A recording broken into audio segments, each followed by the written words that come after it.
Okay, welcome back to my class. So, in the previous class, we have already discussed a state of health infrastructure, and today we'll discuss private sector health infrastructure. And nowadays, let us see this. We have seen the importance of a private sector in providing the healthcare services in our country has rapidly increased. And nowadays, let us see that's private sectors, hospitals, and private sector doctors, they are playing an important role in providing the healthcare services. About 80% of the outdoor patients are treated by the private hospitals and private doctors. So we'll discuss the role of private sector infrastructure in Indian economy. So let us see, in recent time, private sector has been playing a dominant role in medical education and training. So medical education and training, nowadays we are knowing that medical colleges are run and controlled by the private sectors. Then medical technology and diagnostic, this medical technology and diagnostic centers are under the control of the private sector. Manufacture and sale of pharmaceuticals, so different pharma companies, and the sale and purchase of the pharmacy medicines are in the hand of the private sector. Hospital construction and provision of medical services, so different medical services are being provided by the private sector in our country. So more than 70% of the hospital in India are run by the private sector.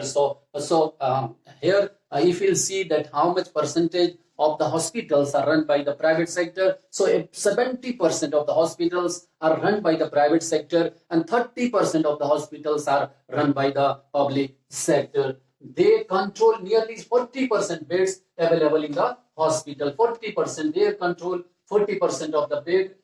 Nearly 60% of the dispensaries are run by the private sector. 60% dispensaries are run by the private sector. Private sector provides healthcare for 80% of outpatient and 46% of inpatient. It means private sector providing healthcare for 80% of outdoor patient and 46% of indoor patient.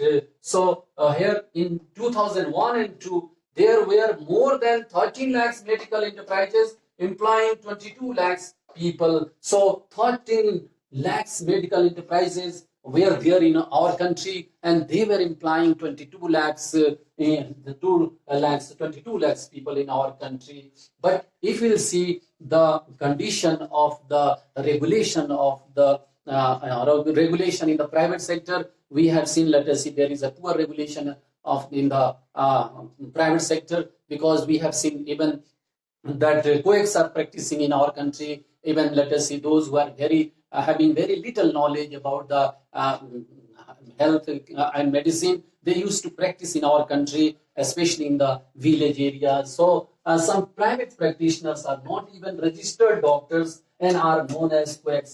So we have seen, let us see, that some private practitioners, they are not having the proper education and training, and they used to practice in our country, and they are known as quacks. So since 1990s, many NRIs and industrial and pharmaceuticals companies have set up super specialty hospital to attract India's rich and medical tourists. So let us see this in our country, the industrialists, NRIs, and pharma companies, they have set up super specialty hospital in order to attract the India's rich and the foreign the tourist or the foreign medical tourism in order to earn money, in order to earn profits. So let us see, one data shows that in the year 2004 and 5, nearly 150,000 foreigners visited India for medical treatment. So the medical treatment in our country is treated as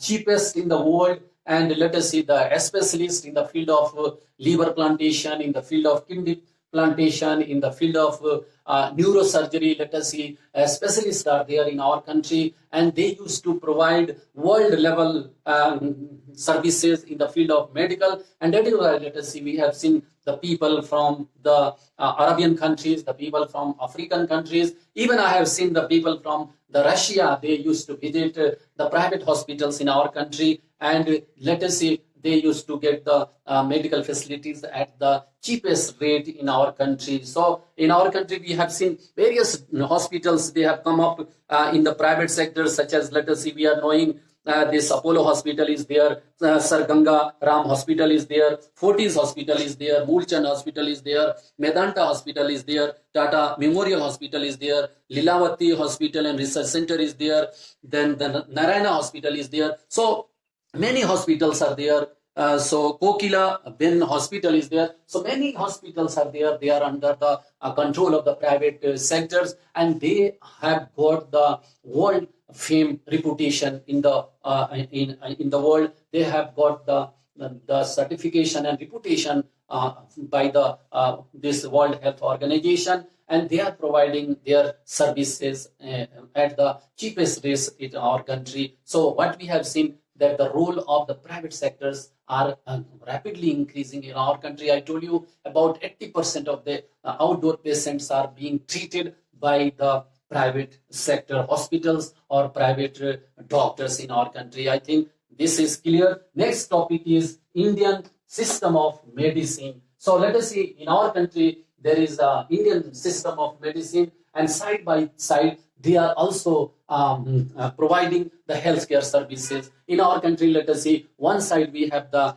allopathic doctors are there. Another side, let us see, Indian system of medicine is also there. They are also providing the healthcare services at low rate of very cheapest rate, and they are providing the services just like the allopathic are providing the services. So let us see this Indian system of medicine. It includes 6 systems: Ayurveda, Yoga, Unani, Siddha, Naturopathy, Homeopathy, and it is, let us see, it is known as Ayush. Let us see, we call it Ayush, and Ayush consists of 6 system of medicine in our country. And at present, let us see, there are 3,167 hospitals. So 3,167 hospitals are there, and 26,000 dispensaries are there, and 7 lakhs registered practitioners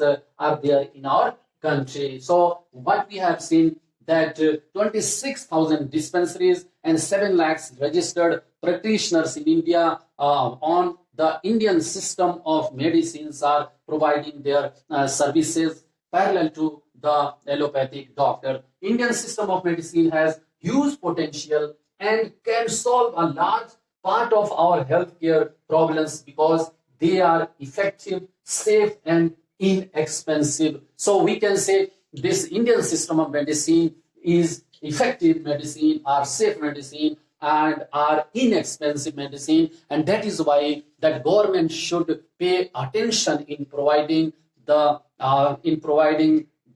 research and development in the field of Indian system of medicine. Government should pay attention. Government should allocate the resources in order to develop the system like the Ayurvedic system, Yoga system, Unani system, Siddha system, Naturopathy, and Homeopathic system in our country. So I think this concept is clear to all of you. Okay, thank you.